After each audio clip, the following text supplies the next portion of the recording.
আপনি দিন প্রচার করেন, যেভাবে ভালো লাগে সেভাবে করেন।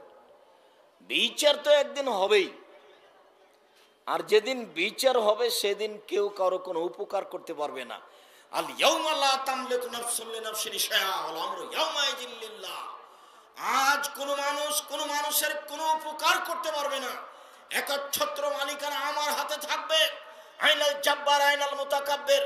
স্বৈরাচারী, স্বেচ্ছাচারী, অহংকারী, বদ মেজাজিরা কোথায়?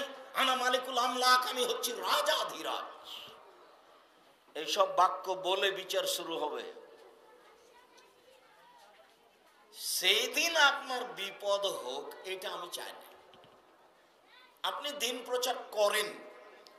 মুকসেদুল মুমিনিন বই একটা হেডলাইন আছে যে অবিবাহিত ছেলে মেয়ের পড়া নিষেধ। আমি এটাই বলি এই জন্য যে অনেক আছে, তার মধ্যে এটাও আছে, তো মাঝে মধ্যে এটাই বলি, অবিবাহিত ছেলে মেয়ের পড়া নিষেধ। এটা হেডলাইন, যে দেখে সেই পড়ে, যে দেখে সেই পড়ে। কিরে এখানে আছে কি? অবিবাহিত ছেলে মেয়ের পড়া নিষেধ মানে তা আছে কি? তো বেশ কিছু লেখা আছে, কথাগুলির সারমর্ম এই: সফরের পূর্বে স্ত্রী মিলন হলে ছেলে ভ্যাংচা হয়, ভরা পেটে স্ত্রী মিলন হলে ছেলে টেরা হয়, সূর্য গ্রহণ চন্দ্র গ্রহণের সময় স্ত্রী মিলন হলে ছেলে কানা হয়। আল্লাহর কসম, আল্লাহে আল্লাহর কসম, আল্লাহে আল্লাহর কসম, এই হেডলাইনের পরে একটি বাক্য সত্য নয়, সবই মিথ্যা। শুধু তাই নয়, হুবাহু কোরআন মাজিদের বিরোধী। কোরআন মাজিদে আল্লাহ তাআলা বলছেন, নিসাউকুম হারসুল লাকুম ফাতু হারসাকুম আন্না শিতুম। পৃথিবীর মানুষ তোমাদের স্ত্রী, তোমাদের জমি। পৃথিবীর মানুষ তোমাদের স্ত্রী, তোমাদের ক্ষেত। তোমরা তোমাদের জমিতে আসো, তোমাদের খেতে আসো, তোমাদের ইচ্ছে মতো। সকালেই কি, বিকেলেই কি, ভরা পেটেই কি, খালি পেটেই কি, সফরের পূর্বেই কি, চন্দ্রগ্রহণ লাগলেই কি আর না লাগলেই কি।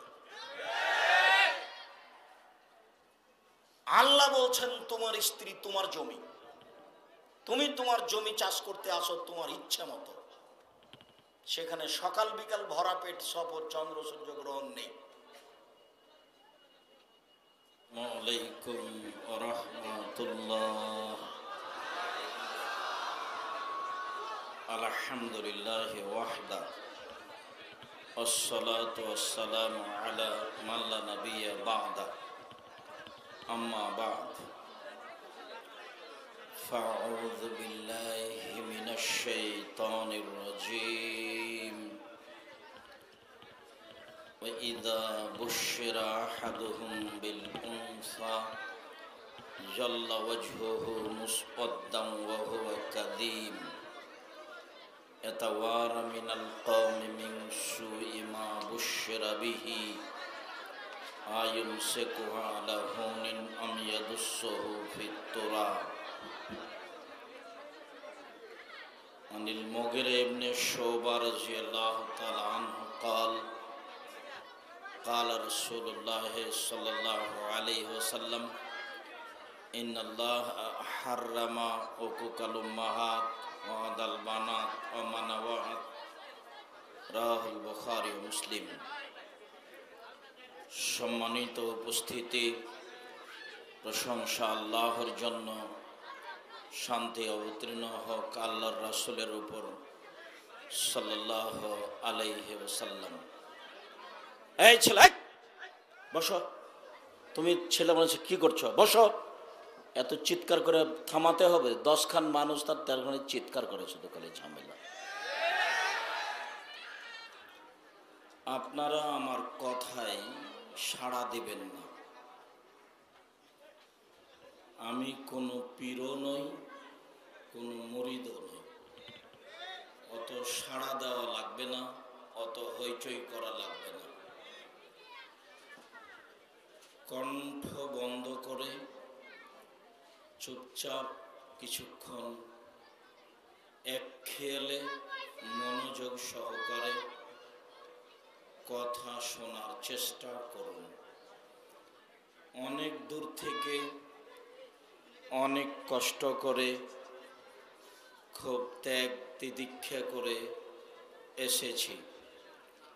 মুখে কথা বলে মানুষের উপকার করবেন না, মুখখান বন্ধ করে কারো উপকার করার চেষ্টা করবেন।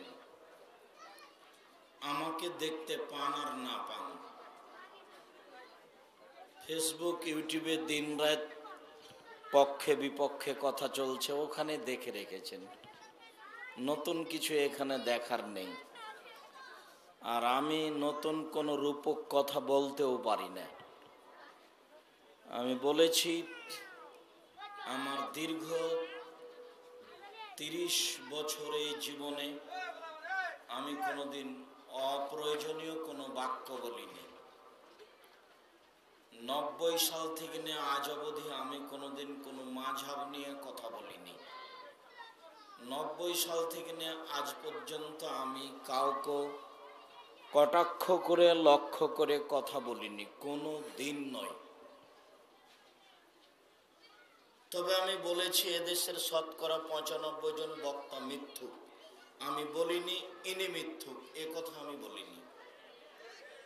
আমি বলেছি শতকরা 98 জন মুফাসসির মিথ্যুক, তবে আমি বলিনি ইনি মিথ্যুক, এ কথা আমি বলিনি। আমার এই কথাটি তদন্ত করার জন্য রাসূল সাল্লাল্লাহু আলাইহি সাল্লামের পক্ষ থেকে একটা নীতিমালা পেশ করি। ঠিক এই কথা বলেও সাড়া দেবেন না, আমি এটা পছন্দ করি না। এক পর্যায়ে আমি কড়া করে কঠোর করে বললে আপনি কষ্ট পাবেন, এটা আমি চাই না। আপনি চুপচাপ বসে থাকুন, আমি আপনার কিছু না কিছু উপকার করব ইনশাআল্লাহ।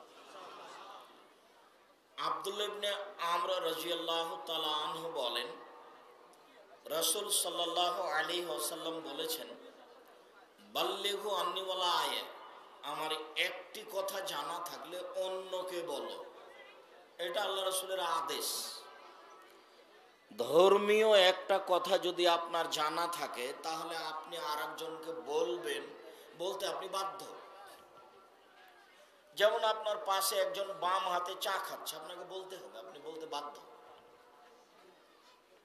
বাক্যটা এত জোরালো যে চাঁপাইনবাবগঞ্জের ভাষাতে বলতে হবে, আপনি তো বলবেন আপনার বাপকে বলতে হবে, মানে বলতেই হবে, আপনি চুপ থাকতে পাবেন না।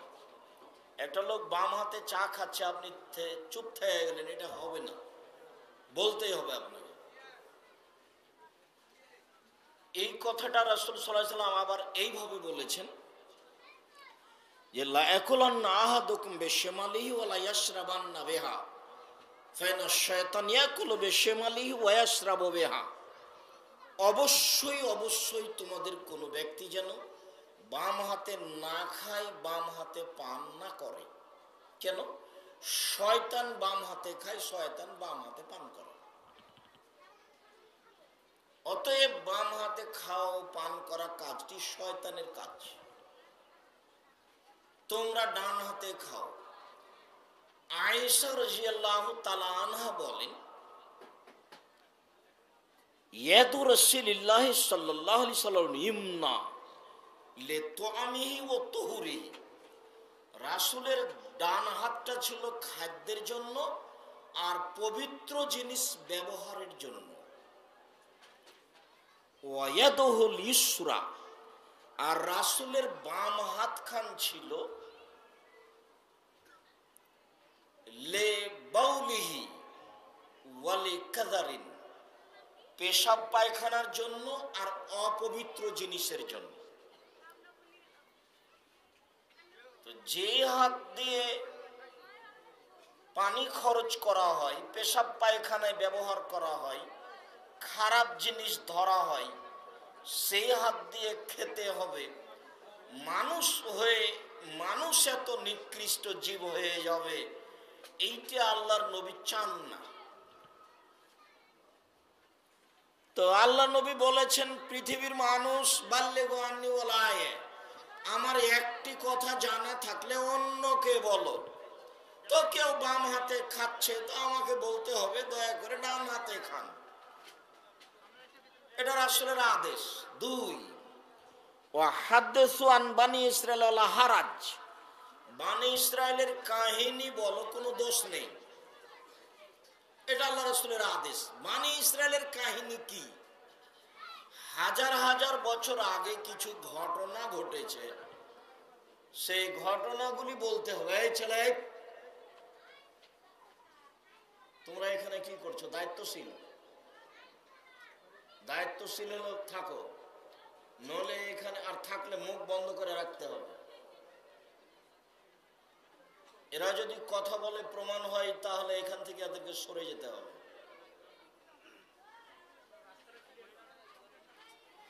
আর মুখে কথা বলে কোনো কাজ করবেন না। রাস্তা যেভাবে আছে থাক, যে যেখানে আছেন তাকে সেখানে থাকতে দেন। হাজার হাজার বছর আগের কাহিনীর নাম বানি ইসরায়েলের কাহিনী। আল্লাহ নবী বললেন যে বানি ইসরায়েলের কাহিনী বলো। এতে কি আছে? যেমন একটা বলি আপনাকে, বুখারী মুসলিমে একটা হাদিস এসেছে যে ইশতারা রাজুলুন মিন রাজুলিন আকারাম, একটা লোক একটা লোকের কাছে জমি কিনে নিয়েছে। ফাওয়াজাদা ফি আকিরিহাল জাররা, তারপর জমি চাষ করতে গিয়ে জমিতে একটা স্বর্ণের পাতিল পেয়েছে। ফাকাল আল আরদ খুয যাহাবাকা মিন্নি, তো জমিওয়ালাকে ক্রেতা বলছে যে আপনি আপনার স্বর্ণের পাতিল নেন। ইশতারাতু মিনকাল আরদ ওয়ালাম আবতা মিনকা যাহাব, আপনার কাছে জমি কিনে নিয়েছি, পাতিল কিনে নিনি। স্বর্ণের পাতিল আমি নিব না, জমি ক্রেতা বলছে। তখন জমি বিক্রেতা বলছে, আরে বলেন কি আপনি? জমি বিক্রি করেছি, জমিতে যা ছিল সব বিক্রি করেছি, আমি স্বর্ণের পাতিল নিব না। স্বর্ণের পাত্র, স্বর্ণের পাতিল, এও নিবে না, ওও নিবে না। তা আল্লাহর নবী যে বানি ইসরায়েলের কাহিনী বলতে বললেন, তো এতে কি লাভ আছে? বানি ইসরায়েলের কাহিনী শুনলে ঈমান বৃদ্ধি হয়। দোকানের আপনি ব্যবসা করছেন, তো একটা লোক ৬,০০০ টাকাতে ৬,৫০০ টাকা দিয়ে দিয়েছে আপনাকে। তো আপনি গুনে দেখলেন যে ৬,৫০০ টাকা হলো, কিন্তু আপনি চুপ থেকে গেলেন। আপনি একটু বললেন না যে ৫০০ টাকা বেশি হলো নাকি, বেশি দিলেন নাকি? আপনি বুঝতে পেরেছেন বেশি, ৫০০ টাকা আপনি আত্মসাৎ করে নিলেন বুঝতে পারার পরেও, অথচ এই লোকটা স্বর্ণের পাতিল নিবে না। তো বুখারী মুসলিমের এই হাদিসে ঈমান আছে, ঈমান। এই জন্য আল্লাহ রাসূল বানি ইসরায়েলের কাহিনী বলতে বলেছেন। ৩ নম্বর বাক্যে বলছেন, ওমান কাযাবা আলাইয়া মুতাআম্মিদান ফালিয়াতাবাওয়া মাকআদাহু মিনান নার, কেউ যদি কোনো কথা আমার নামে বলে, সেই কথা যদি আমার না হয়, তাহলে তার থাকার জায়গা জাহান্নাম। হুজুর যত বড়ই হোক, আলখাল্লা যত বড়ই হোক, পাগড়ি যত বড়ই হোক, হুজুরের মুখের কথা যদি নবীর না হয়, তাহলে হুজুরের জাহান্নাম হবেই হবে। আম গাছে জাম ধরতে পারে, ধরে না। অমাবস্যার রাতে চাঁদ উঠতে পারে, উঠে না। সইয়ের ছিদ্র দিয়ে লাঙ্গলের ফাল ঢুকতে পারে, ঢোকে না। সইয়ের ছিদ্র দিয়ে লাঙ্গলের ফাল ঢুকে যেতে পারে। আম গাছে জাম ধরে যেতে পারে, অমাবস্যার রাতে চাঁদ উঠে যেতে পারে, এগুলো ঘটে যেতে পারে।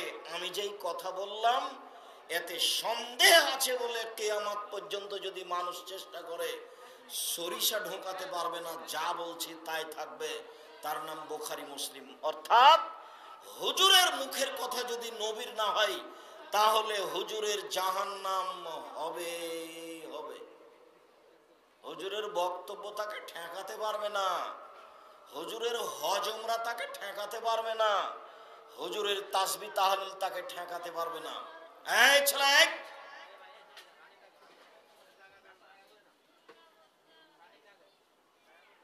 দয়া করে মুখখান বন্ধ রাখবেন। আবার দেখুন, আমার দিকে লক্ষ্য করুন। শতকরা ৯৫ জন বক্তা মিথ্যুক, আমার তদন্ত। তবে কে মিথ্যুক আমি এই কথা নাম উল্লেখ করে বলিনি। শতকরা ৯৮ জন মুফাসসির মিথ্যুক, তবে কোন মুফাসসির মিথ্যুক আমি এই কথা নাম উল্লেখ করে বলিনি। আমি দলিলে পেশ করেছি যে আল্লাহর নবী তিনটা বাক্য বললেন। এক, আমার একটি কথা জানা থাকলে অন্যকে বলো।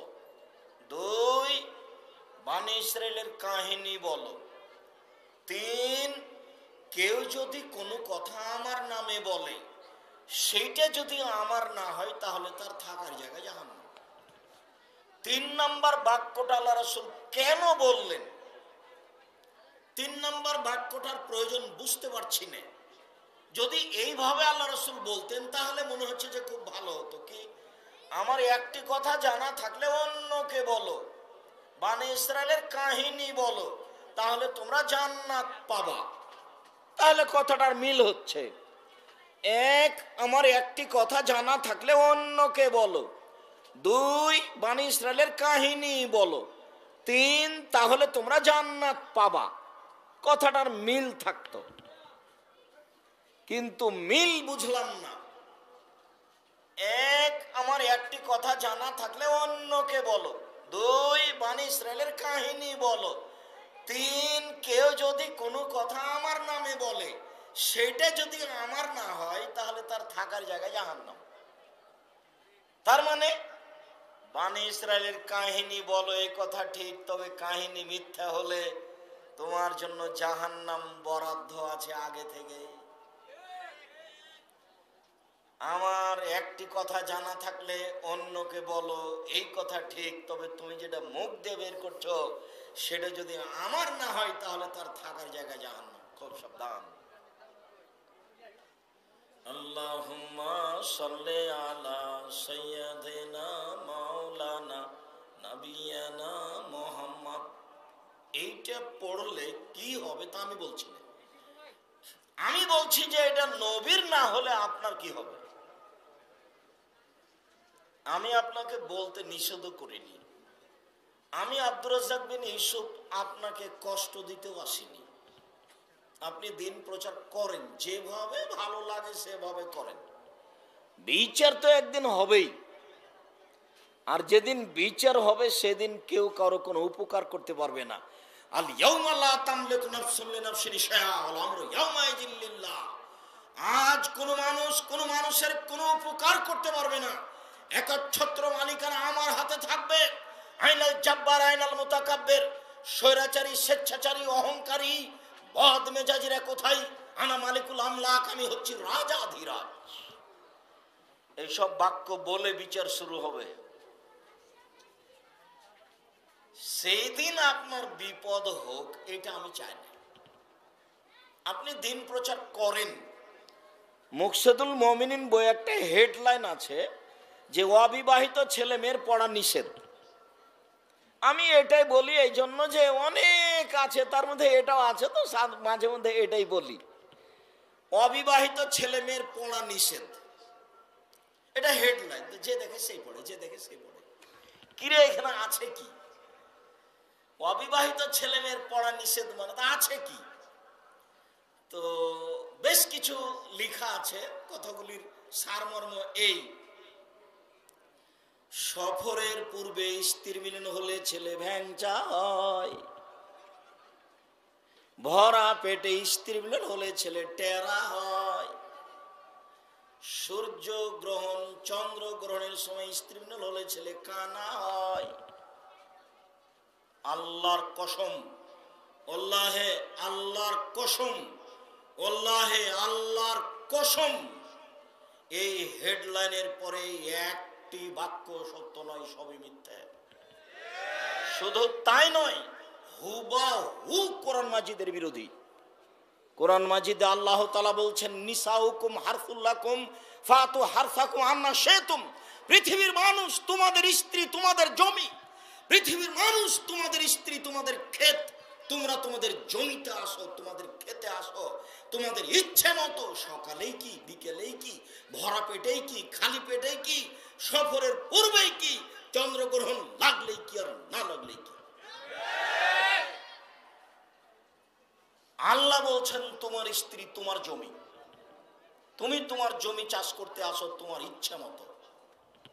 সেখানে সকাল বিকাল ভরা পেট সফর, চন্দ্র সূর্য গ্রহণ নেই। ধর্মের নামে মিথ্যে কথা আছে। কোরআন মাজিদের গায়ে শেষ দিকে এক পৃষ্ঠে একটা দোয়া আছে। আমি যেসব বাক্য খুব কঠিনভাবে বলেছি তার এই কথা বলেছি, কোরআন মাজিদের গায়ে এক পৃষ্ঠে যাবত যে দোয়াটা আছে, এই দোয়া যদি নবীর দোয়া প্রমাণ হয়ে যায়, আমি আব্দুর রাজ্জাক বিন ইউসুফ সেদিন থেকে আর কোনোদিন বক্তব্য দেব না। আমি বলেছি কোরআন মাজিদ না হয়ে যদি কোরআন শরীফ প্রমাণ হয়ে যায়, তাহলে আমি আব্দুর রাজ্জাক বিন ইউসুফ সেদিন থেকে আর বক্তব্য দেব না। কিয়ামত পর্যন্ত কোরআন শরীফ প্রমাণ হবে না। কোরআন মাজিদ, কোরআন কারিম, কোরআন হাকিম। নবী যে রাস্তা দিয়ে হাঁটতেন, বুড়ি সে রাস্তায় কাঁটা পুঁতে রাখত। নবীর পায়ে কাঁটা ফুটলে বুড়ি খুশি হতো। একদিন নবী দেখলেন রাস্তায় কাঁটা নাই। নবী ভাবলেন বুড়ির কিছু হয়েছে। তিনি তার বাড়ি গেলেন, দেখলেন বুড়ি ঠিকই অসুস্থ। তিনি তার পরিচর্যা করলেন, বুড়ি ভালো হয়ে গেল। নগদ মিথ্যে। আমার মরা পর্যন্ত সময় দেওয়া আছে। কোনদিন প্রমাণ হয়ে গেলে আমি জাতির সামনে আসবো না। কথা নতুন নয়।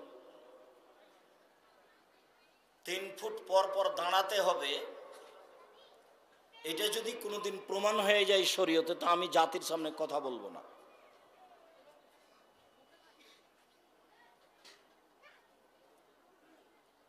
মুহাম্মদ সাল্লাল্লাহু আলাইহি সাল্লাম কোনো একদিন এই কথাগুলি না বলে সালাত শুরু করেছেন, এইটা যদি প্রমাণ হয়ে যায়।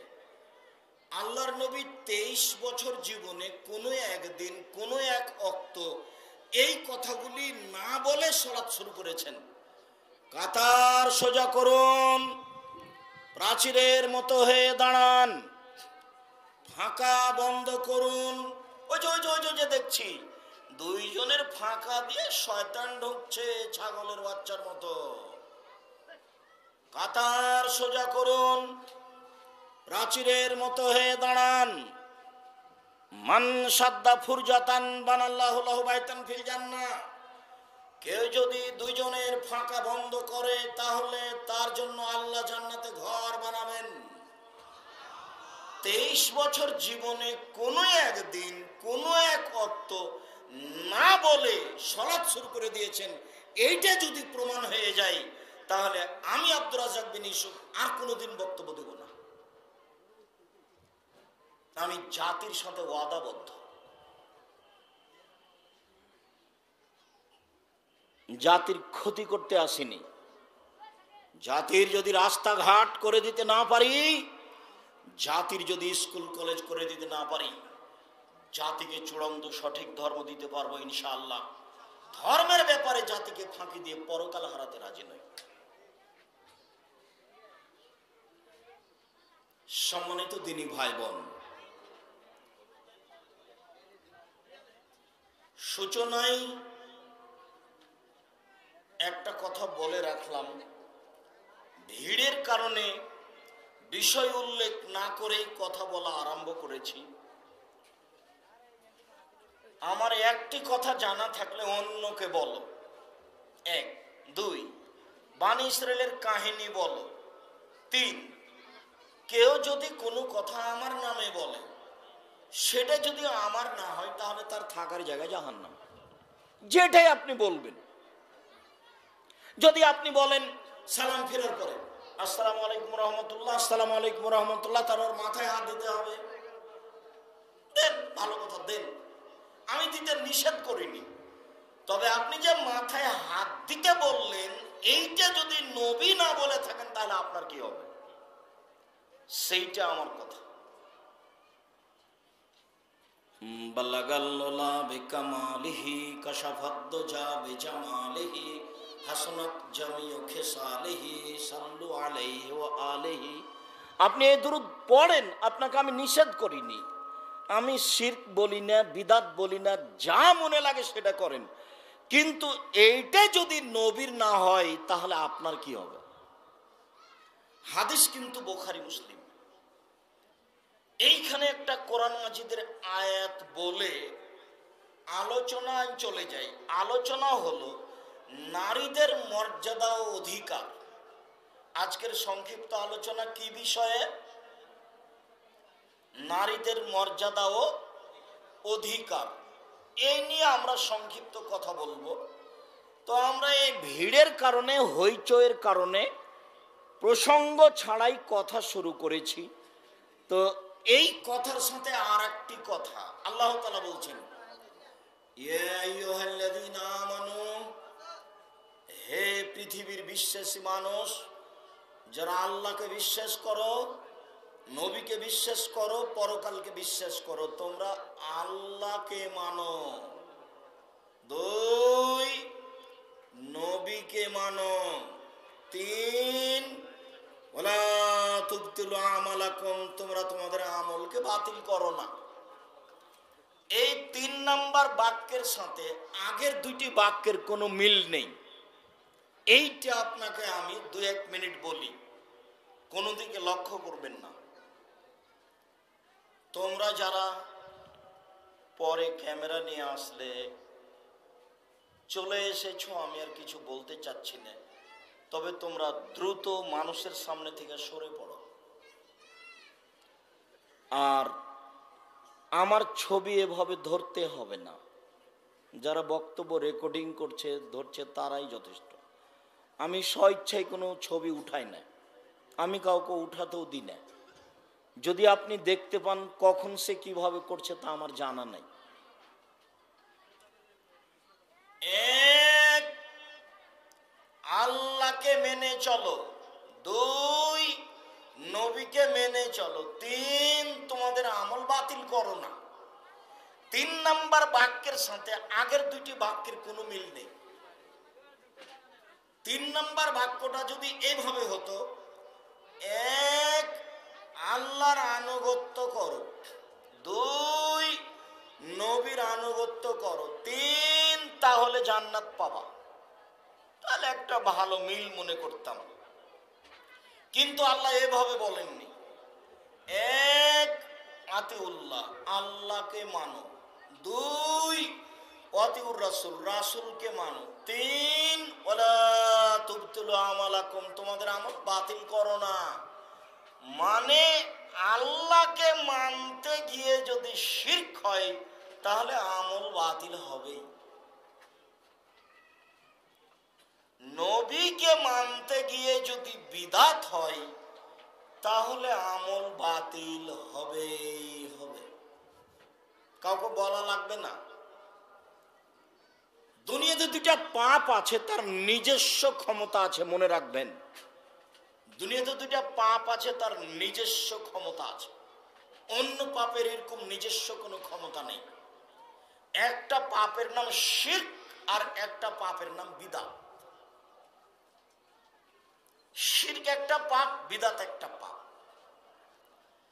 শিরকের নিজস্ব ক্ষমতা হলো অতীতের সব নেকিকে নষ্ট করে দিবে। ঢাকা বিমানবন্দরে নেমেছেন হজ করে এসে, তো এখন ভালো গাড়ি আপনার ছেলে নিয়ে গেছে, চট্টগ্রাম আসবেন, তো গোলাপ শাহের মাজারের পাশ দিয়ে গাড়িটা আসছিল, গোলাপ একটু থামো, 5টা টাকা বের করে আপনি মাজারে দিয়ে দিলেন। যদি আপনার হজের 1 নেকি থাকে তাহলে ইসলাম ধর্ম মিথ্যে।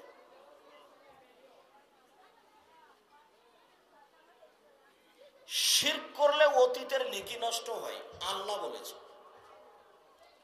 শিরক করলে আল্লাহকে অপমান করা হয়, শিরক করলে আল্লাহকে খাটো করা হয়। অপমান খাটো বুঝেন? চাঁপাই নবাবগঞ্জ রাজশাহীতে জামা কলা, জোড়া কলা মা চাচিরা খেতে দেয় না। মা চাচিরা বলে না না না না না, জামা কলা খেয়েও না, নইলে যমজ সন্তান হবে। আরে যমজ সন্তান দিতে পারে আল্লাহ, আমার চাচি বলছে দিতে পারে কলা। তাহলে আল্লাহর মান সম্মানকে খাটো করা হলো না বাড়িয়ে দেওয়া হলো? শিরকে আল্লাহকে অপমান করা হয়, শিরক করলে আল্লাহকে খাটো করা হয়। শিরক করলে আল্লাহকে হেয় তুচ্ছ করা হয়। শিরক মানুষ নেকির কাজ মনে করে করে, ভালো কাজ মনে করে করে। চট্টগ্রাম থেকে গাড়ি ছুটেছে ঢাকা যাবে, বারবার ড্রাইভার কন্ট্রাক্টরকে বলছে মাজারে 10টা টাকা দাও, মাজারে 10টা টাকা দাও, মাজারে 10টা টাকা দাও। তার মানে ড্রাইভারের মাথাতে কাজ করছে যে মাজারে 10টা টাকা দিলে গাড়িটা আমার অ্যাক্সিডেন্ট হবে না। তার মানে ড্রাইভারের ধারণা যে কাজটা ভালো। যারা মাজারে জিনিস দেয়, টাকা দেয়, ছাগল দেয়, তারা কি পাপ মনে করে দেয়? নেকি মনে করেই দেয়। শিরক মানুষের ধারণায় নেকির কাজ। শিরক করলে আল্লাহকে অপমান করা হয়, শিরক করলে আল্লাহকে হেয়তুচ্ছ করা হয়, শিরক করলে আল্লাহকে খাটো করা হয়, শিরক করলে অতীতের নেকি নষ্ট হয়ে যায়। ওর ক্ষমতা, নিজস্ব ক্ষমতা। বিদাতের নিজস্ব ক্ষমতা আছে। বিদাত করলে ইবাদত কবুল হয় না। বিদাত করলে রাসূলকে অপমান করা হয়, বিদাত করলে রাসূলকে খাটো করা হয়, বিদাত করলে রাসূলকে হেয় তুচ্ছ করা হয়। মুহাম্মদ সাল্লাল্লাহু আলাইহি সাল্লাম বলেছেন, এমানবাসীদের জন্য হজ উমরা করতে হলে ইহরাম বাঁধতে হবে। ইয়ালামলাম। এমান, ভারত, বাংলাদেশ, পাকিস্তান এইসব লোকের ইহরাম বাঁধার জায়গা হলো ইয়ালামলাম। বিমান যখন জিদ্দায় নামবে তার 10-12 মিনিট 15 মিনিট পূর্বে বৈমানিকের পক্ষ থেকে বলা হবে এহরাম এহরাম এহরাম, মানে এহরাম বাঁধো, মানে লাব্বাইক উমরাতান, উমরার জন্য উপস্থিত। লাব্বাইক আল্লাহুম্মা লাব্বাইক, লাব্বাইক লা শারীকা লাক লাব্বাইক, ইন্নাল হামদা ওয়ান নি'মাতা লাক ওয়াল মুলক লা শারীকা লাক, লাব্বাইক আল্লাহুম্মা লাব্বাইক। হে আল্লাহ, আমি উপস্থিত, আল্লাহ তোমার দরবারে উপস্থিত, প্রশংসা তোমার, অনুগ্রহ তোমার, রাজত্ব তোমার, কোনো শরীক নাই তোমার, প্রশংসা তোমার, অনুগ্রহ তোমার, রাজত্ব তোমার, কোনো শরীক নাই তোমার।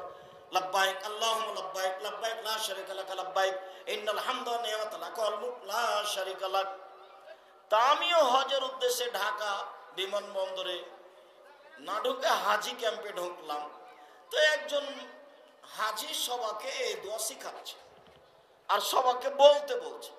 তা আমি বলছি যে মাওলানা সাহেব, এহরাম যে ইয়ালাম নামে বাঁধতে হবে, তো আপনি যে এখানে বাঁধিয়ে দোয়া পড়াচ্ছেন, তখন আমাকে বলছি যে বাড়িতে বাঁধলেও হবে। নবী বলেছেন ইয়ালাম লাম, আর আমি বলছি বাড়ি।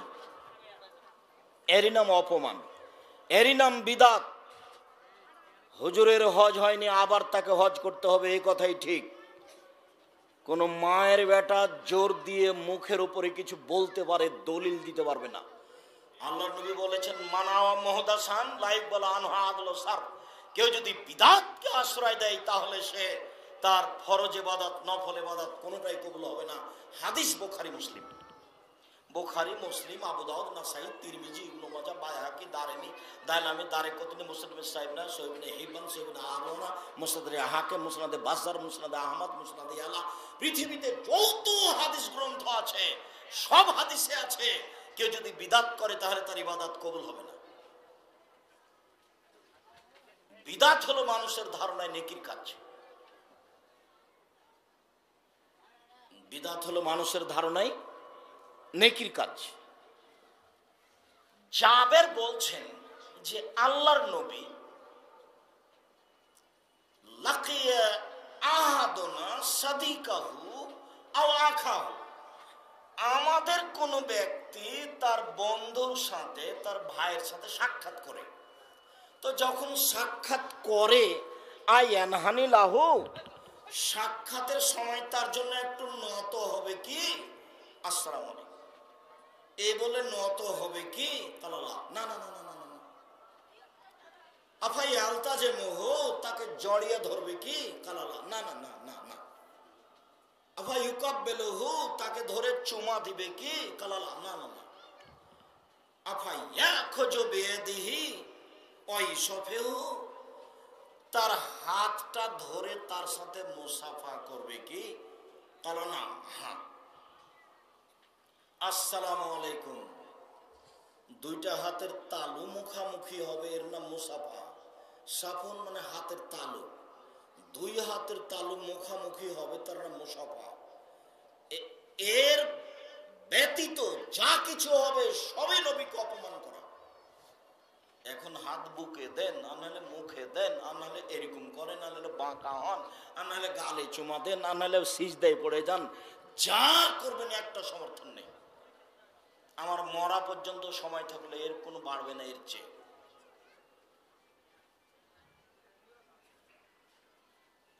এ ব্যতীত যা করবেন, আল্লাহ নবী বলেছেন মামিন মুসলিমাইনে ইয়ালতাকিয়ানে ইয়াতাসাফাহানে, যে কোনো দুইজন মুসলিম যখন সাক্ষাৎ করবে তখন হাতের তালুর সাথে হাতের তালু লাগিয়ে মুসাফা করবে।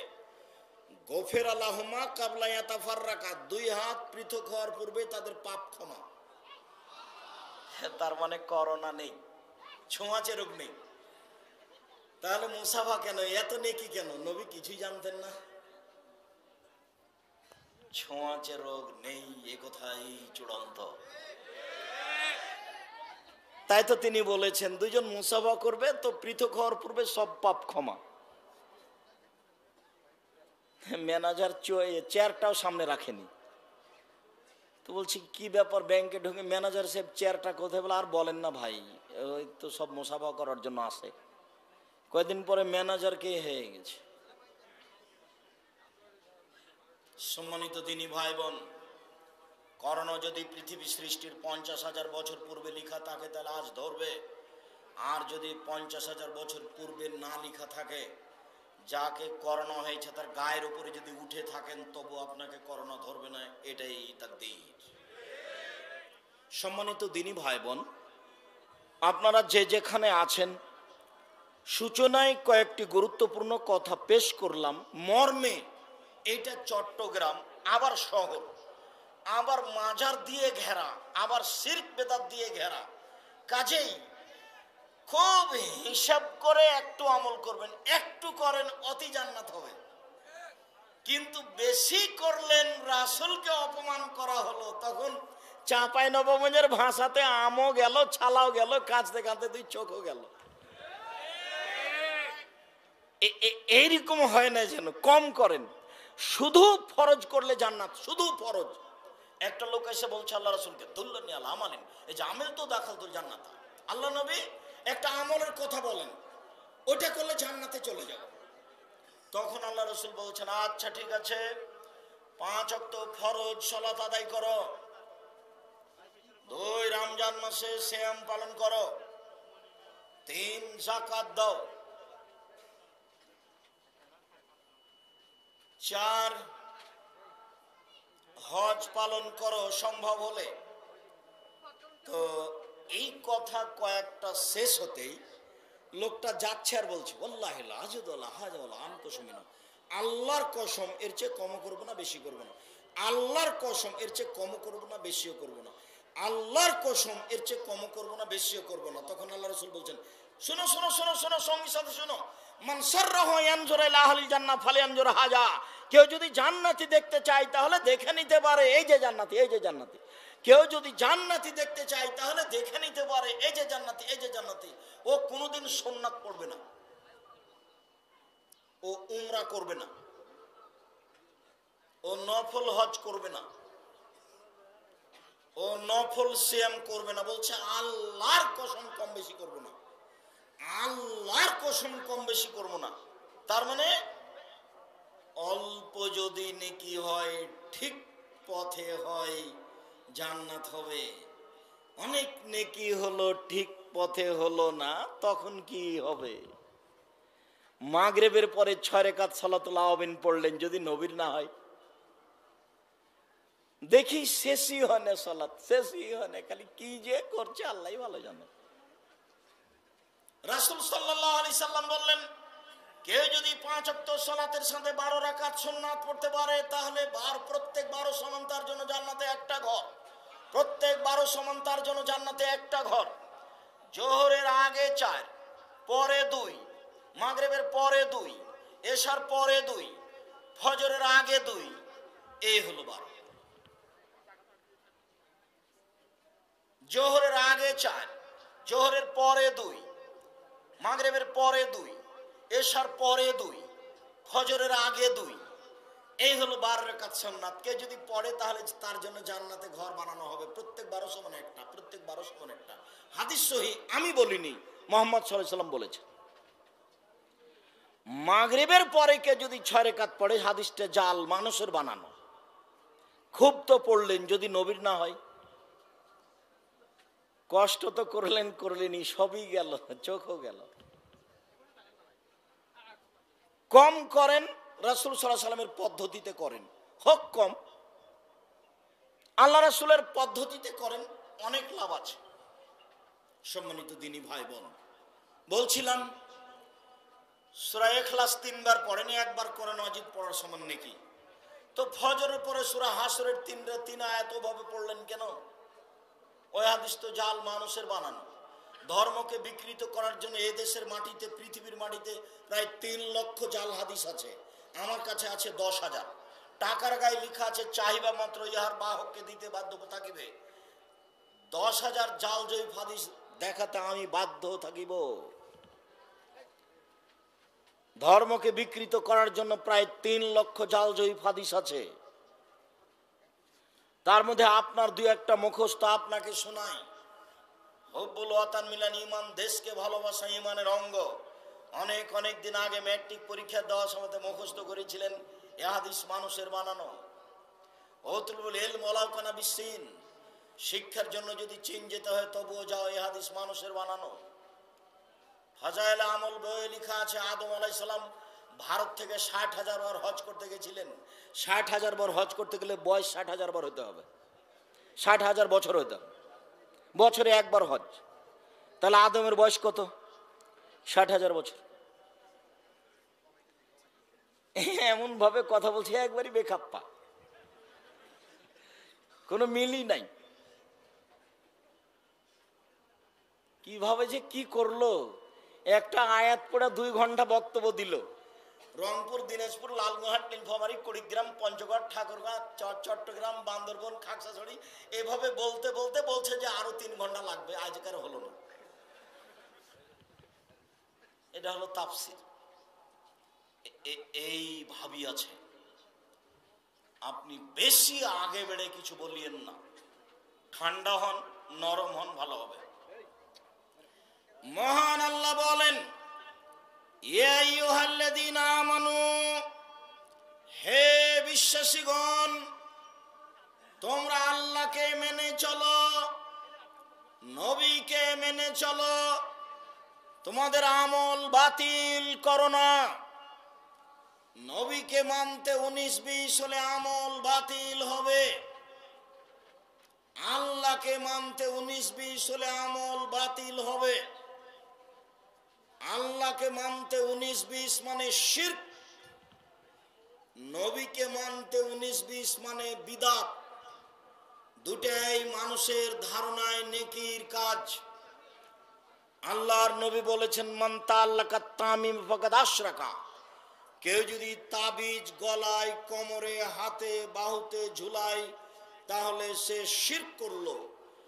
হুজুর কোরআন মাজিদের আয়াত লিখে তাবিজ দিয়ে 5 ওয়াক্ত ইমামতি করছে, কোনো সমস্যা নেই।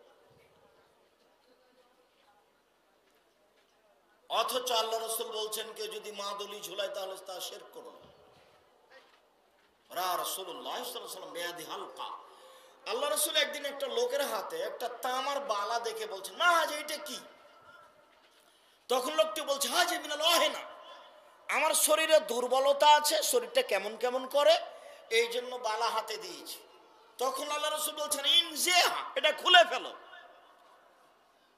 আইন মুত্তা ওয়াহা আলাইকা, তুমি যদি মারা যাও, এই বালা যদি তোমার হাতে থেকে যায়, মা আল্লাহু ইয়াউমাল কিয়ামাহ, তোমার বিচারের মাঠে জাহান্নাম হবে।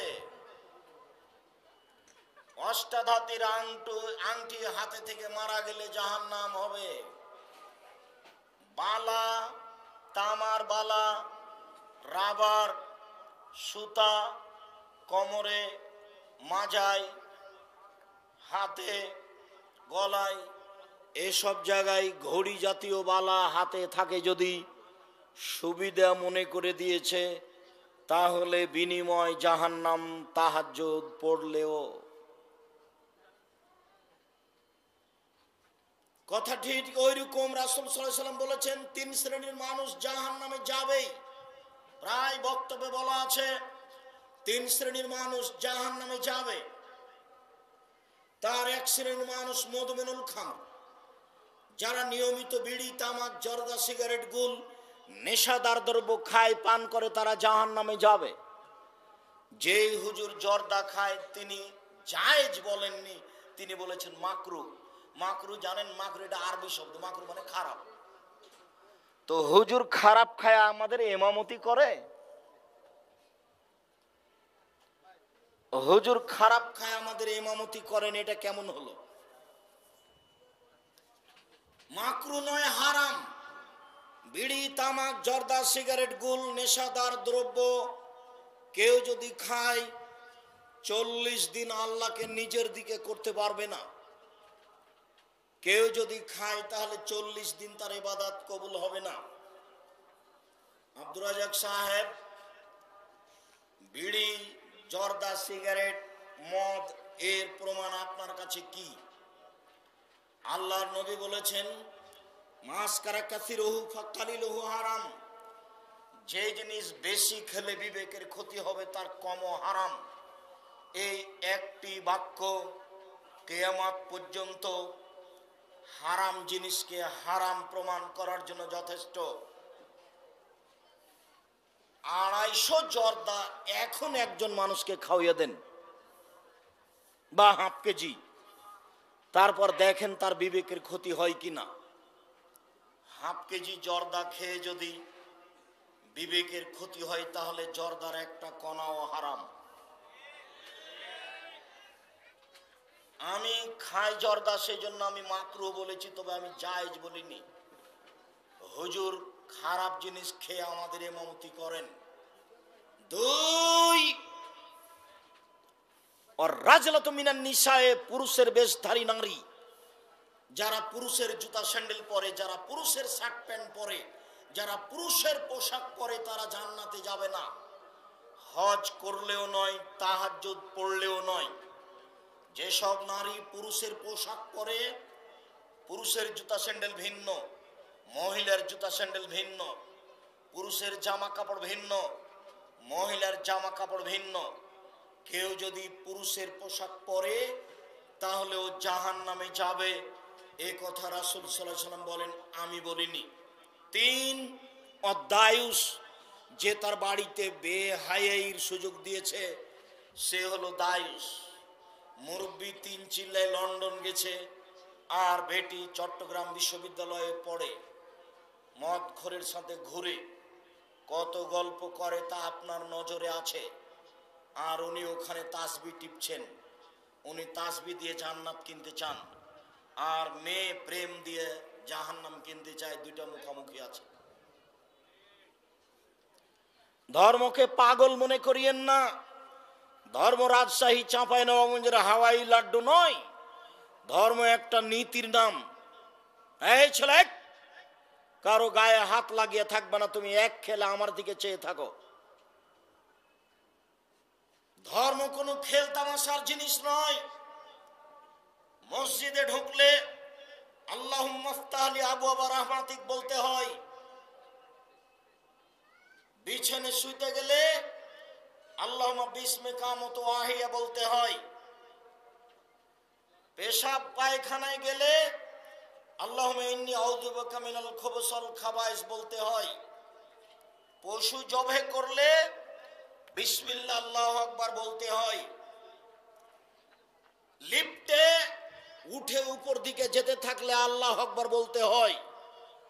নিচে দিকে যেতে থাকলে সুবহানাল্লাহ বলতে হয়। তাহলে বোঝা যাচ্ছে ধর্ম একজনের কথাতে চলে, তার নিয়মে চলে।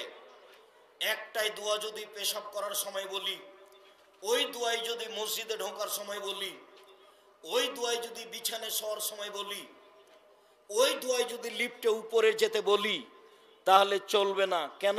নিয়ম এরকম নয়। ধর্ম একজনের কথাতে চলে, যার নাম মুহাম্মদ সাল্লাল্লাহু আলাইহি সাল্লাম। যে ধর্মে এক গিলাস পানি পান করলে 5টা বিধান লাগে, সেই ধর্ম কোনো পীর মুরিদ দিয়ে চলে না, সেই ধর্ম কোনো বড় হুজুর দিয়ে চলে না, সেই ধর্ম কোনো ব্যক্তি দিয়ে চলে না। এক গিলাস পানি পান করলে 5টা বিধান লাগে। 1, ডান হাতে ধরতে হয়।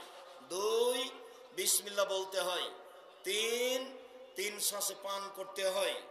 4, বসে পান করতে হয়। কোনটা ছুটলো?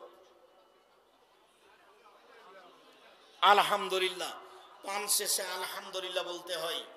এক গিলাস পানি পান করলে যে ধর্মে 5টা বিধান লাগে, সেই ধর্ম কি মানুষের কথা দিয়ে চলে? এইটুকু বিশ্বাস রাখতে হবে। যুবক, আমি তোমার কিছু না কিছু উপকার করব ইনশাআল্লাহ।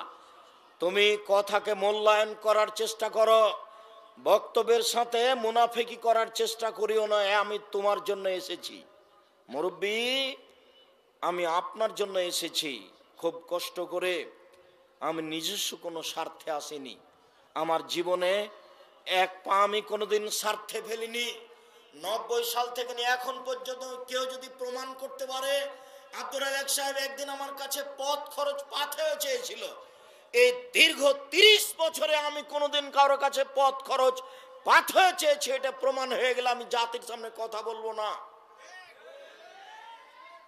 বাড়িতে 3 মাস থাকার পরে যদি শরীয়তের ব্যতিক্রম দেখা যায়, পর্দার ব্যাঘাত দেখা যায়, আমি জাতির সামনে কথা বলবো না।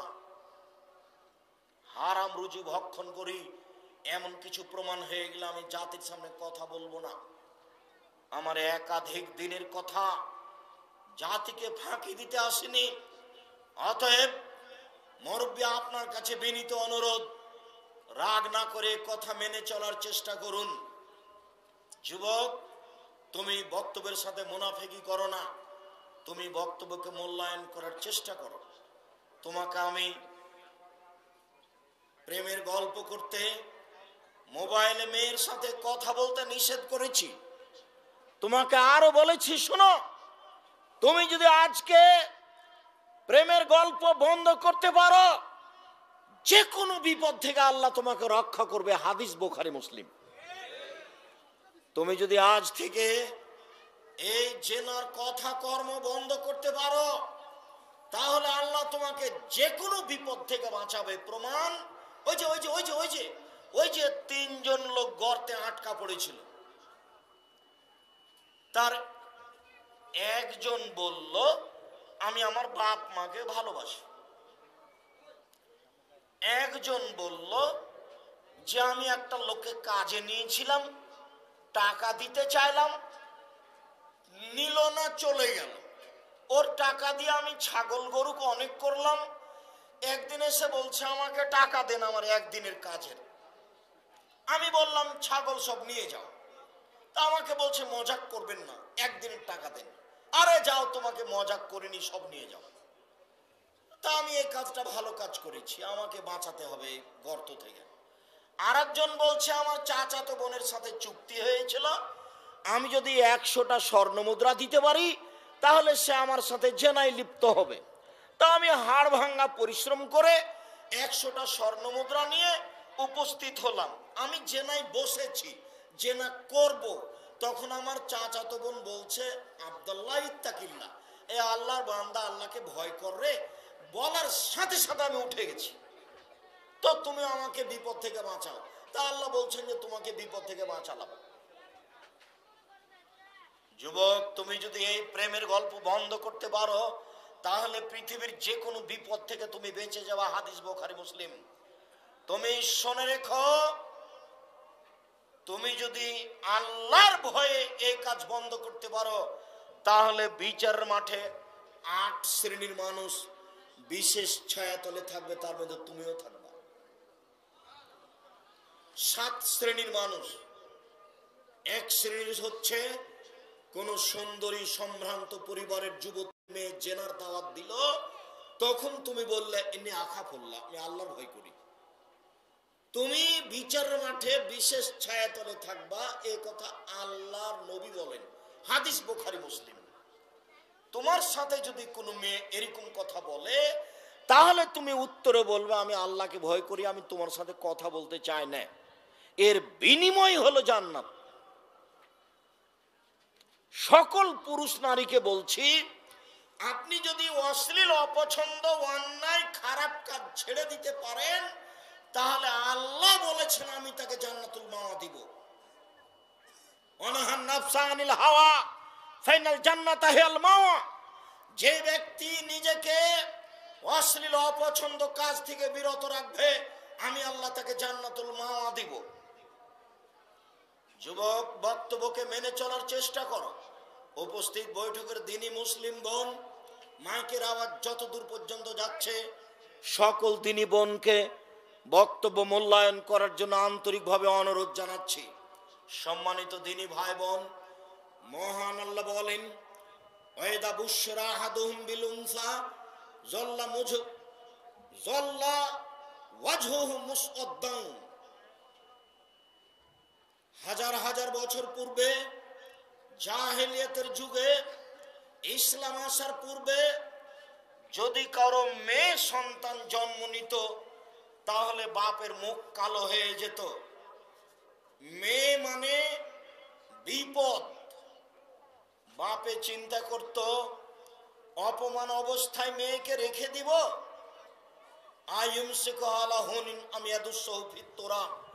না মাটিতে পুঁতে দিব। যদি মেয়েকে মাটিতে পুঁতে দিই, বালাই চলে গেল। যদি মেয়েকে মাটিতে পুঁতে দিই, বালাই চলে গেল। মেয়েকে যদি জীবিত রাখি, তাহলে অপমান সুনিশ্চিত। কোরআন মাজিদের আয়াত প্রমাণ করছে মেয়েদেরকে মাটিতে পুঁতে দেওয়া হতো। মুগিরা ইবনে শুবা রাদিয়াল্লাহু তাআলা আনহু বলেন, রাসূল সাল্লাল্লাহু আলাইহি সাল্লাম বলেছেন, নিশ্চয় আল্লাহ হারামা উকুকাল উম্মাহাত, বাপ মায়ের সাথে খারাপ আচরণ হারাম করেছেন। 2, জীবিত মেয়েকে মাটিতে পুঁতে দেওয়া হারাম করেছেন। 3, কৃপণতাকে হারাম করেছেন। অত্র বুখারী মুসলিমের হাদিস প্রমাণ করে, জীবিত মেয়েকে মাটিতে পুঁতে দেওয়া মহাপাপ। কোরআন এবং হাদিস প্রমাণ করে, মেয়েদেরকে মাটিতে পুঁতে দেওয়া হতো জীবিত মেয়েকে। তার মানে মেয়েদের দাম জাহেলিয়াতের যুগে ছিল না। আজও ইহুদিরা মেয়েদের দাম দেয় না, খ্রিস্টানেরা মেয়েদের দাম দেয় না। তাদের স্কুল কলেজে বিবাহ শাদীর প্রয়োজন নেই। জীবিকা নির্বাহ হবে পশু প্রাণীর মতো। তারা মেয়েদেরকে বাড়িতে রেখে দিতে পারে, কোনো সমস্যা নেই। বৃদ্ধ পিতা মাতা বৃদ্ধ আশ্রম গারে চলে যাবে, এটাই তাদের সিদ্ধান্ত। ইহুদি খ্রিস্টান মহিলাদের দাম দেয় না। বুখারী মুসলিমের এক হাদিসে এসেছে, মহিলারা যদি ঋতুবতী হতো, লাম ইয়াকেলুহা, তারা তাদের সাথে খেত না। তাদের থাকার জায়গা, শোয়ার জায়গা পৃথক করে দেওয়া হতো। মেয়ে ঋতুবতী হয়েছে মানে ও পচে গেছে, ওকে বাড়ির পিছন দিকে রাখতে হবে। ওর প্লেট ভিন্ন হবে। ধবল রোগ হলে, কুষ্ঠ রোগ হলে ওর প্লেট ভিন্ন, ওর গিলাস ভিন্ন, ওর থাকার জায়গা ভিন্ন। ঠিক ওইরকমই হলো ঋতুবতী মহিলা। ইহুদি খ্রিস্টানদের কাছে তার থাকার জায়গা ভিন্ন, খাওয়ার জায়গা ভিন্ন, প্লেট ভিন্ন। মহিলাদের দাম দেয়নি ইহুদি খ্রিস্টান। পক্ষান্তরে আল্লাহর নবী আয়েশাকে বলছেন, আয়েশা না বেলিল খুমরাতা মিনাল মসজিদ, আয়েশা মসজিদ থেকে জায়নামাজটা দাও তো। তো আয়েশা বলছেন, ইন্নি হিজ, তো আমি তো ঋতুবতী। তখন আল্লাহ রাসূল বলছেন, আরে তাতে কি আছে, ইন্না হাইজাতাকে লাইসাত ফি ইয়াদিকে, তোমার হায়েজ তোমার হাতে লেগে নেই। যাও মসজিদে গিয়ে জায়নামাজটা আমাকে এনে দাও। হাদিস বুখারী মুসলিম। আয়েশা রাদিয়াল্লাহু তাআলা আনহা বলেন, আল্লাহর নবী আমার উরু রানের ওপরে মাথা রেখে কোরআন তেলাওয়াত করতেন। ওয়ানা হায়জুন, তখন আমি ঋতুবতী। আয়েশা রাদিয়াল্লাহু তাআলা আনহা বলেন, কুনতু আশরাবুল শারবা, আমি এক গিলাস পানি নিতাম, কিছু পান করতাম, তারপর রাসূলের হাতে দিতাম। রাসূল গিলাসটা নিয়ে ওখানে মুখ লাগাতেন, যেখানে আমি মুখ লাগিয়ে গিলাস থেকে পানি পান করেছি, তখন আমি ঋতুবতী। আয়েশা রাদিয়াল্লাহু তাআলা আনহা বলেন, আল্লাহর নবী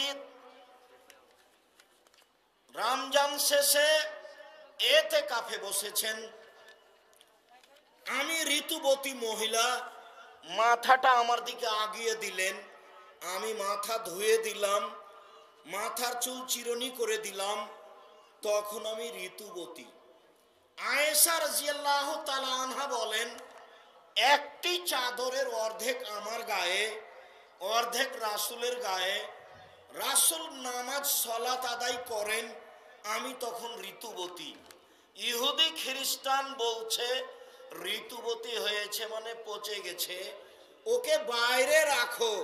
আর রাসূল সাল্লাল্লাহু আলাইহি সাল্লাম ঋতুবতী নারীর সাথে এমন আচরণ করছেন, ইহুদিরা দাম দেয়নি, খ্রিস্টানেরা দাম দেয়নি, দিয়েছে ইসলাম, দিয়েছে মুহাম্মদ সাল্লাল্লাহু আলাইহি সাল্লাম।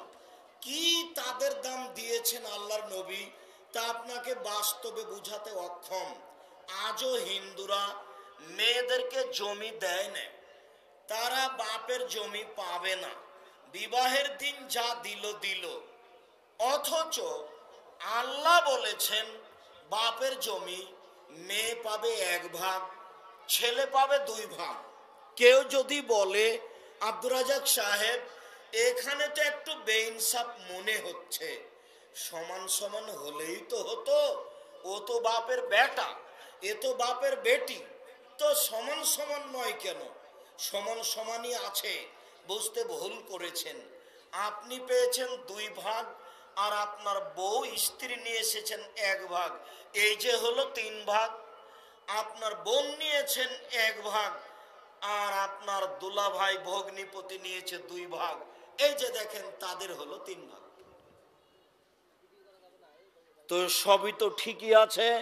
আব্দুর রাজাক সাহেব আর একটু বলবেন কি? এখনো অস্পষ্ট লাগে, কেন কেন যেন লাগে যে ভাই হলো 2 ভাগ, বোন হলো 1 ভাগ। এই জন্য যে বাপ যখন মারা যায় তখন আত্মীয় স্বজন সবাই এই বাড়িতে আসে, এইটা হলো বাপের বাড়ি। মেয়ের বিবাহ হয়ে গেছে, আত্মীয় স্বজন কেউ আর মেয়ের বাড়িতে যায় না, এখানে আসে। তাহলে খরচ বেশি আছে, এখানে এখানে জমি বেশি লাগবে। আরো যে এই মেয়েকে যদি তালাক দিয়ে দেয় তাহলে সে ভাইয়ের কাছে আসবে। আবার বিবাহ দেওয়ার দায়িত্ব কার উপরে আছে? ভাইয়ের উপরে আছে। সার্বিক ঝামেলা বাপ থেকে বের হয়ে কার উপরে বর্তাবে? ভাইয়ের উপরে বর্তাবে। এই কারণে এখানে জমি বেশি লাগবে। সম্মানিত দিনী ভাই বোন, মহিলাদের উপরে ইসলাম অন্যায় করেছে এ কথা ঠিক নয়। মহিলাদের মান মর্যাদা আল্লাহ দিয়েছেন, নবী দিয়েছেন। যদি কোনো মহিলা পয়সা উপার্জন করে নিজের মান মর্যাদা রক্ষা করতে চাই তাহলে তা ভুল হবে। মাঠে নেমে পড়াশোনা করে চাকরি বাকরি করে ইস্টাবলিশড হয়ে যদি নিজের মান রক্ষা করতে চাই তাহলে তা ভুল হবে। আল্লাহ তাআলা বলছেন ওয়াকারনা ফি বুয়ুতিকুন্না ওয়ালা তাবাররাজনা তাবাররুজাল জাহিলিয়াতুল উলা, হে মুসলিম মহিলা তোমরা বাড়িতে থাকো।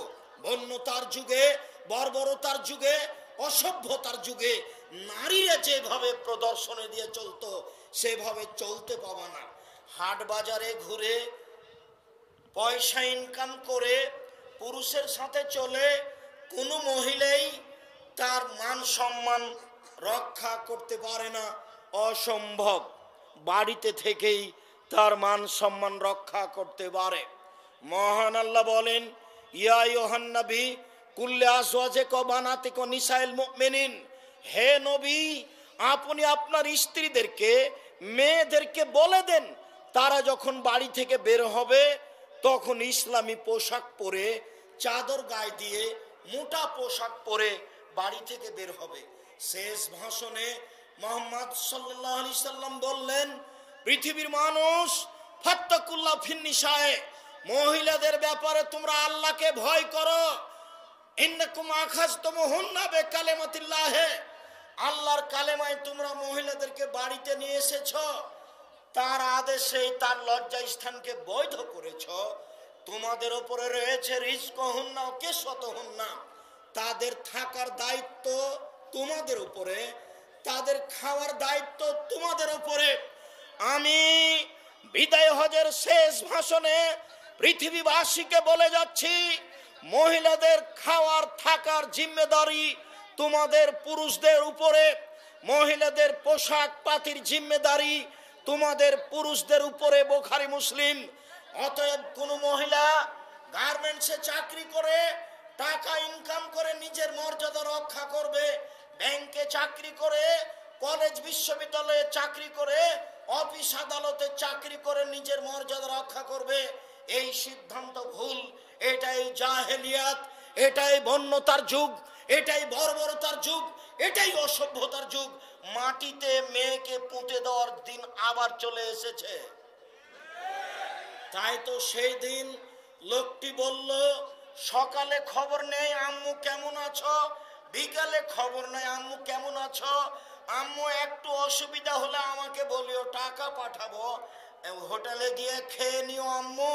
বলতে বলতে হঠাৎ একদিন শুনলো মেয়ে বিশ্ববিদ্যালয় থেকে আর একজনের সাথে বের হয়ে গেছে। তখন বাপে বলছে, তোকে ত্যায্য পুত্র করলাম, তোকে ত্যায্য পুত্র করলাম, তোকে ত্যায্য পুত্র করলাম, তোকে যদি পাই তাহলে চিটাগাংয়ের পাশে যে সাগর রয়েছে এই সাগরে তোকে ভাসিয়ে দিব টুকরা টুকরা করে। কেন? আম্মু কোথায় চলে গেল? আম্মু কেটে গেল? এটার নাম জাহেলিয়াত। জাহেলিয়াতের যুগ আবার ফিরে এসেছে। সম্মানিত দিনী ভাই বোন, মহিলারা বাড়িতে থেকে তাদের মর্যাদাকে রক্ষা করতে পারে, কলেজ বিশ্ববিদ্যালয়ে ঘুরে হাট বাজার করে তাদের মর্যাদা রক্ষা করতে পারে না। কই, আমরা তো হাট বাজারে যাই না, আমাদের মহিলারা তো হাট বাজারে যায় না, আমরা তো বেঁচে আছি, আমাদের তো কোনো সমস্যা বুঝতে পারি না। এই মেয়ে, তোমাকে নিত্যদিন বাজার করা লাগে কেন? তোমার গায়ে ফ্যাশন বোরকা কেন? এই মেয়ে, তোমার গায়ে ফ্যাশন বোরকা কেন? তুমি কি দেখাতে চাচ্ছ এই দিয়ে? শরম করো না? তুমি লজ্জা করো না? তোমার একটু হায়া হয় না?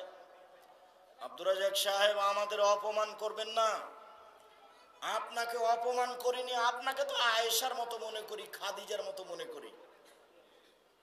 কিন্তু আপনার পাশে যে আর একটা মেয়ে বসে আছে, তার পেট পিট দেখা যাচ্ছে, ওর ব্যাপারে আপনি কি বলতে চান? জাতির ধ্বংস করে তাহাজ্জুদ পড়ে জান্নাত কেনার চেষ্টা করিয়েন না। ফ্যাশন বোরকা পরে নিজের সম্মান রক্ষা করার চেষ্টা করিয়েন না। এ কথাই চূড়ান্ত আজকের আলোচনার শেষ কথা। এ কথাই চূড়ান্ত। আমি যা বলেছি, মহিলাদেরকে বাচ্চা লালন পালন করার জন্য সৃষ্টি করা হয়েছে, এ কথাই চূড়ান্ত।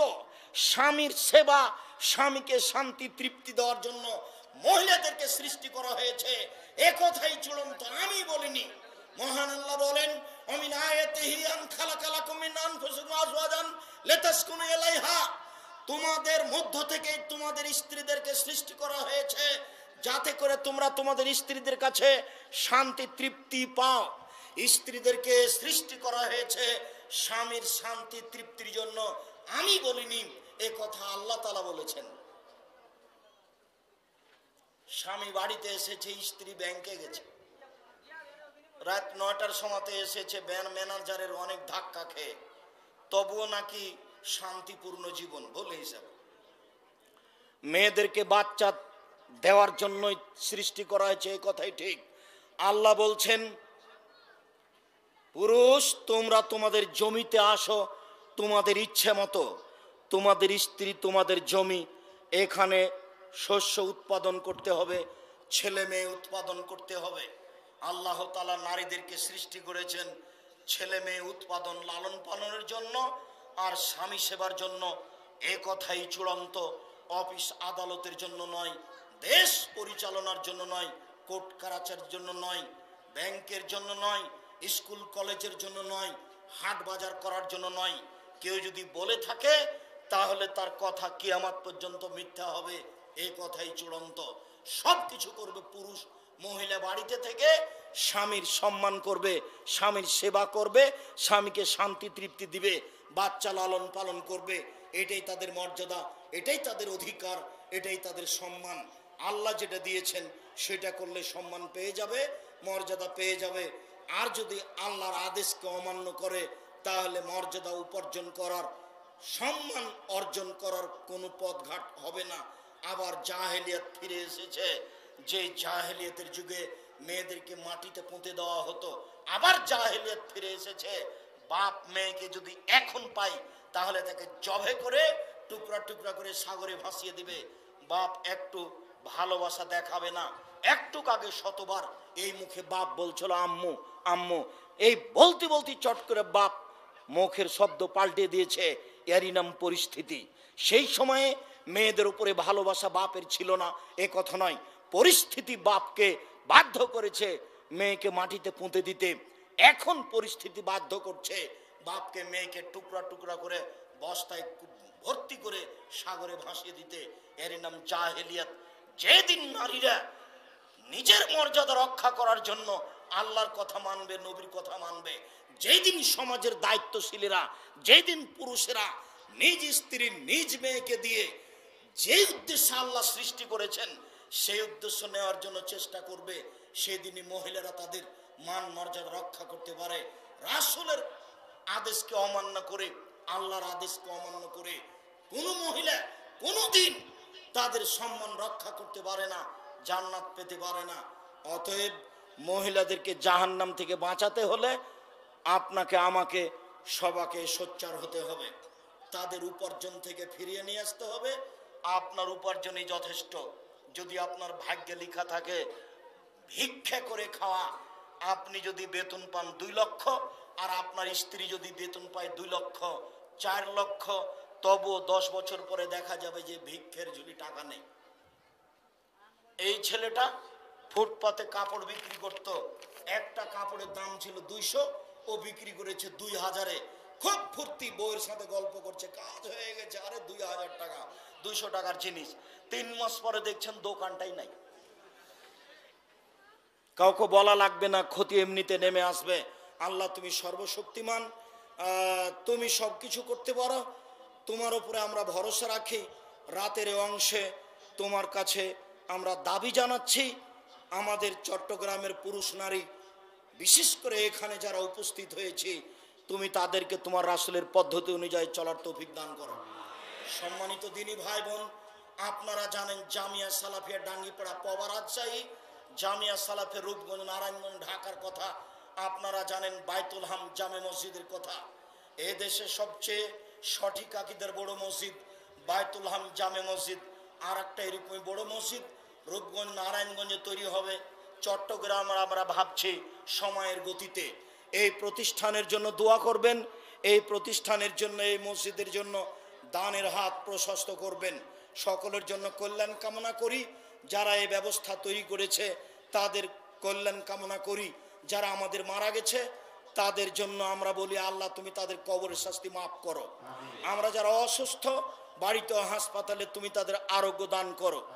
আমরা একমাত্র জামিয়া সালাফিয়া ডাঙ্গিপাড়া পবা রাজশাহী, জামিয়া সালাফিয়া রূপগঞ্জ নারায়ণগঞ্জ ঢাকা এবং অন্যান্য জামিয়া সালাফিয়া যে উদ্দেশ্যে তৈরি হয়েছে, এই জামিয়া সালাফিয়ার মাধ্যমে এদেশের ছেলে মেয়েকে উন্নত মানের বাংলা ইংরেজি আরবি শিক্ষার মাধ্যমে অন্যায়ের বিরুদ্ধে লড়তে চাই। এইটা তোমার দরবারে দাবি রেখে, আজকের বক্তব্য মেনে চলার দাবি রেখে আজকের সংক্ষিপ্ত কথা এখানে শেষ করলাম। সুবহানাকা আল্লাহুম্মা ওয়া বিহামদিকা আশহাদু আল্লা ইলাহা ইল্লা আনতা আস্তাগফিরুকা ওয়া আতুবু ইলাইক। আসসালামু আলাইকুম ওয়া রাহমাতুল্লাহ।